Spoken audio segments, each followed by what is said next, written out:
Mnogo je ljudi u BiH izginulo za NATO interes razbijanja Jugoslavije, kažu oko 100.000. Primirje koje je sklopljeno i koje evo traje još do dana današnjeg je dovelo do ove i ovakve zastave Bosne i Hercegovine.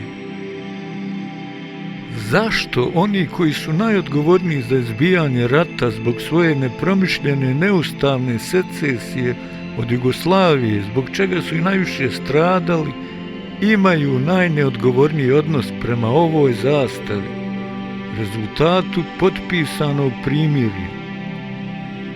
Okretanjem važeće zastave BiH naopako može samo da se protumači kao neukost ili kao zla namjera, želja za nastavkom rata.